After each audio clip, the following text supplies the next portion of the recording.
service pros. Stop competing price. Start dominating value.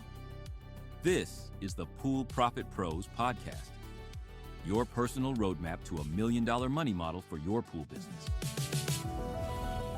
The Pool Profit Pros podcast is a production of Pro Tough Products, a premium pool pro solutions provider since 2014. Let's face it, every pool service company has problems.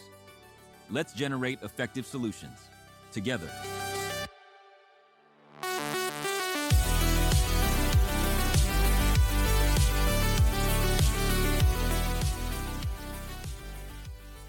Welcome back to Pool Profit Pros, Episode 7. Hey there. So we're digging deeper into Section 2, which is all about attracting better clients. Right. We've already laid some groundwork. You've hopefully defined your premium offer, that crystal clear commitment we talked about, that really strong guarantee. Yeah, and you've got the initial lead funnels starting to form, maybe using those executive audits instead of free quotes, and exploring local partnerships. But here's the thing we hear constantly, the big hurdle: getting leads consistently. It feels like feast or famine for so many pool pros, doesn't it? Oh, absolutely. You land a good partnership, things look great for a week or two, then nothing. Radio silence. And the panic sets in. Exactly. That inconsistency, it doesn't just hurt your cash flow, it kind of messes with your head, right? Makes you doubt the whole thing. It really does. Okay. So what you need is reliability, predictability. Yeah. Growth shouldn't feel like winning the lottery. It should be, well, almost boringly consistent. Okay, so that's what we're tackling today. We're introducing a framework to hopefully kill that anxiety for good. That's the plan. It's called the Rule of 100 for pool pros. Your 100-day plan to never worry about leads again. Simple concept, powerful results. And the mission here is pretty straightforward. Commit to doing 100 specific advertising actions every single day for 100 days straight. Yeah, and look, this isn't about magic bullets or landing the whale on day one. It's about building a habit, forcing that consistency until lead gen becomes just another system in your business, like checking chemical levels. It becomes ingrained. Okay, let's get into the psychology first, because it sounds simple, but doing something 100 times a day, that takes discipline. It really does.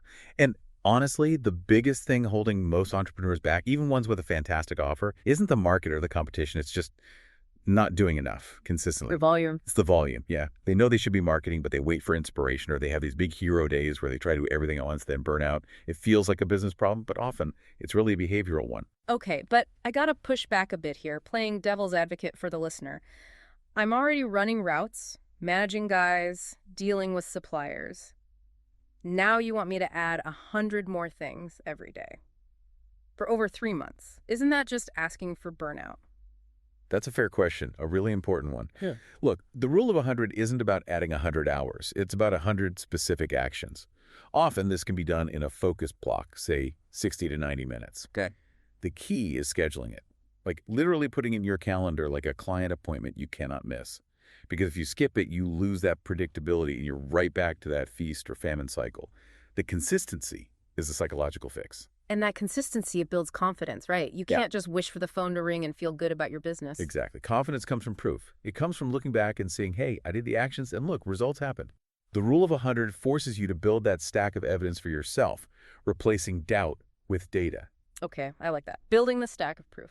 We sometimes use this analogy, the game of the many-sided die. Imagine every business owner gets handed a die when they start. Okay. You don't know how many sides it has. Maybe it's 20, maybe it's 200.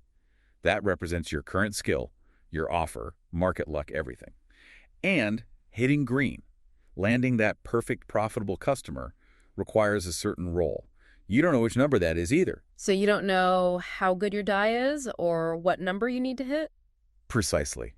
The only thing you do know is that if you roll that die enough times, you will eventually hit green. It's just statistics. Ah, okay. So the rule of 100 is just committing to rolling the die 100 times a day. Exactly. And here's the kicker. The more you roll, the better you get at rolling. Yeah. You figure out the best way to hold it, the right angle. You learn what works. Quitting guarantees you lose. Rolling 100 times a day guarantees you learn and eventually win. All right. I'm sold on the why, the consistency, the learning. Now let's get practical. Yeah. What exactly counts as one of these 100 actions for a pool pro? What are we actually doing? Good question. Let's define advertising simply. It's just the process of making your services known. You're trading time or money or sometimes a bit of both to get attention. Okay. And fundamentally, there are only really 4 ways to do that. We call them the core 4. Warm outreach, cold outreach, posting content, and running paid ads. Makes sense. So for these first 100 days, especially if you're trying to build momentum and maybe fund future growth without, shelling out a ton of cash, where do you focus? Yeah, you want to leverage time and effort first. So we zero in on the 2 most accessible and often highest ROI activities initially: warm outreach and posting free content. Okay, break down warm outreach for us. So warm outreach is reaching out privately, one-to-one, to people who already have some connection to you. Think friends, family, current clients, past customers, maybe contacts from those local partnerships we mentioned. Why start there? Because trust is already established, or at least there's some existing relationship. The friction, the resistance you get compared to talking to a complete stranger is way, way lower. Okay, that makes sense. Now, how do you do that without sounding like you're desperately hitting up everyone you know for business? Right, you definitely don't want to do that. The key insight here is how you ask. Your message should not be, "Hey Bob, need your pool cleaned." Okay, so what should it be? It should be a softer ask, focused on referral and specific about who you help. Something like, "Hey name, hope you're doing well. Quick question. I'm really focused on helping homeowners in the specific area," for example, in North Scottsdale area, who are, frustrated with pool services that just don't show up consistently. Does anyone come to mind who fits that description? Ah, I see. So you're not asking them to buy, you're asking if they know someone. It leverages their network and goodwill. That feels much less pushy. Exactly. It reframes the interaction, and it actually increases the perceived likelihood of achievement. For them, it's easier to think of someone else than to commit themselves on the spot. It's subtle, but effective. Want help putting these strategies into practice? We've got some great free resources to help you get moving in the right direction and speed your path to success. Check out the show notes for a link to all of our support resources. Okay, that's warm outreach. What's the second focus? Posting free content. Yeah, posting free content. This is your public one-to-many communication. Say short videos, useful tips on social media, maybe quick before and after photos with a story, even a simple blog post on your website if you have one. And the goal here is what? Just getting likes? Not just likes, it's twofold. First, you immediately start positioning yourself as an authority, someone who knows their stuff.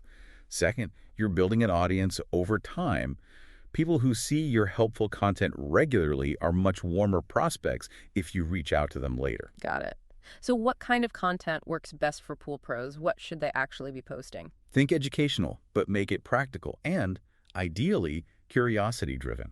People aren't usually looking for a chemistry lesson online. They want quick wins or things to avoid. Like lists. Lists are great. Top 3 mistakes pool owners make in the fall, or steps, the 5-step checklist before opening your pool, and stories. Definitely use stories. Stories, like what? Quick anecdotes. You wouldn't believe the grain swamp we tackled last week. Here's the one thing the homeowner missed. Stuff like that hooks people in and makes the information memorable. Keep it short, valuable, and consistent. Okay, so hitting the 100 target daily could be a mix, right? Like maybe sending 50 warm DMs or emails and then posting, say, 5 unique pieces of content, but maybe sharing them or related tips 45 times across different stories or groups. The key is the total volume number. Precisely. It's about hitting that 100 mark of intentional advertising actions. Mix and match from those first 2 categories, warm outreach and content, to get there. All right, this is where it gets really interesting for me. The math. You're saying this volume, this rule of 100, actually leads to predictable results. Yes, that's the entire point. When you commit to the volume, the outcomes stop being random chance and start becoming, almost mathematically predictable, especially when you start with warm outreach. We can even use some pretty standard industry benchmarks. Okay, lay it out. Let's say I do my 100 warm reach outs today. Emails, texts, DMs to people I know or past clients. What should I realistically expect? Based on typical results for warm outreach, from those 100 messages, you should realistically expect to get about 20 replies. 20 replies, that's 1 in 5. That seems pretty good, actually. It is, and it's because these aren't cold contacts. There's that pre-existing connection, remember. So the engagement rate is naturally higher. Okay, so I get 20 replies. What happens next? They're not all going to become customers just because they replied. No, definitely not. Of those 20 people who reply and engage in some kind of conversation, you then typically offer them something of value, right?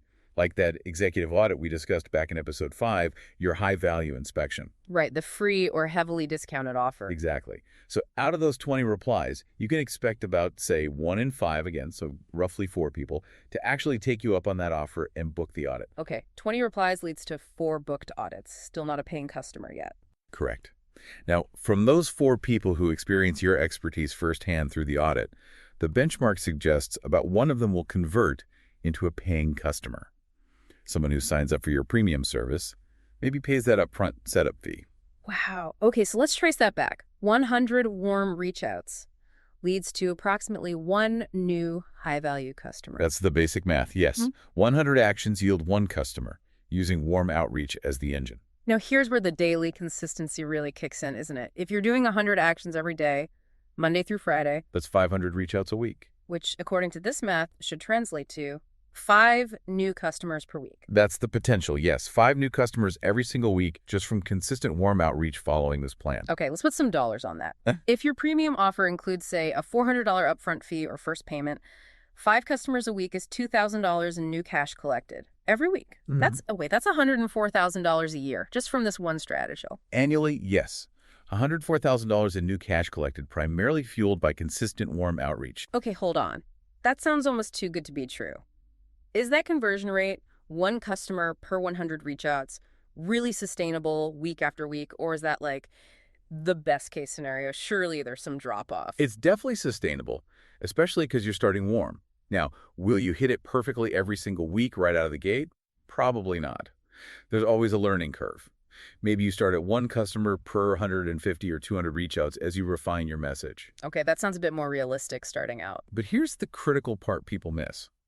Even if the cash number fluctuates a bit initially, the learning you get is incredibly valuable. Finding out which messages get replies, which audit offers get accepted, that data you collect over those 100 days is arguably more important than the initial 104K. Why more important? Money's pretty important. Because that knowledge makes all your future marketing cheaper and more effective. It provides the cash flow to maybe hire help or upgrade equipment, sure. But it also teaches you exactly what works for your market. You're literally earning while you learn the most crucial skill in business, acquiring customers predictably. So you're turning marketing from guesswork and hope into a measurable system. That's the goal. Predictable inputs leading to predictable outputs. Okay, so the rule of 100 gets you consistent leads, gets you learning, builds that baseline income, maybe around that $100 K mark. But that's not the end game, right? How do you scale beyond that initial push? Absolutely not the end game. It's the foundation. Once you've built that muscle of consistency, you scale using a really simple framework. More, better, new. More, better, new. Okay, let's break that down. Step 1, do more. What does that mean? It means pretty much what it sounds like. Keep doing the high volume of actions, maybe even push past 100 if you can, using the method that's working, like warm outreach and content. You keep doing more until the process essentially breaks. Breaks? What do you mean by breaks? Like you get tired of it? Maybe. But technically, breaks means one of 2 things usually happens. Either you literally start running out of good quality warm leads you've messaged pretty much everyone relevant you know, or the cost in time and effort to get each new lead starts feeling too high for the return you're getting. The efficiency drops off. Okay, so you hit a ceiling with the current method. Then what? Then you shift gears to the most important phase, really. Do better. Do better. How? This is where all that data you collected during the Rule of 100 becomes gold. You look at your mini funnel, the steps from initial outreach to closed deal, and you find the biggest bottleneck. Where's the biggest drop-off happening? Okay, give me an example for a pool pro. Sure. Let's say you're doing 100 warm reach outs daily.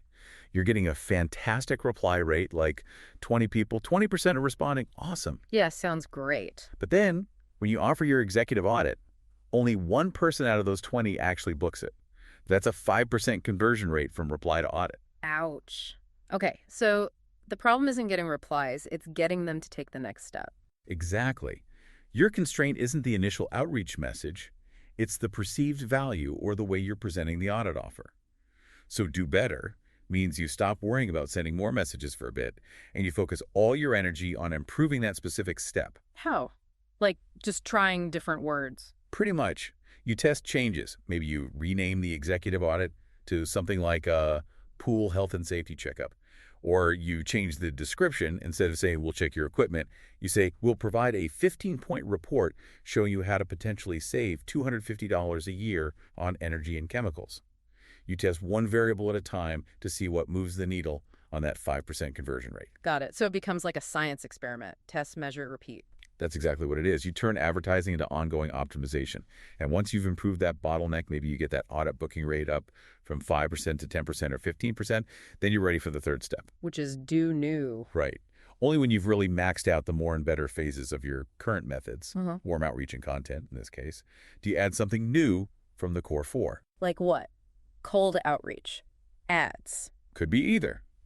Maybe now you start experimenting with cold outreach, targeting homeowners in specific zip codes who don't know you yet. Or you take some of the profits you've generated and you start running small, tightly targeted Facebook or Google ads. And the advantage here is that you're not going into those new things blind. Not at all. That's the beauty of it. Because you spent those 100+ days doing warm outreach and content, you already know which messages resonate, which problems people care about, what kind of language converts. You tested it all for free, essentially. So your paid ads or your cold outreach scripts are way more likely to succeed right off the bat. Makes total sense.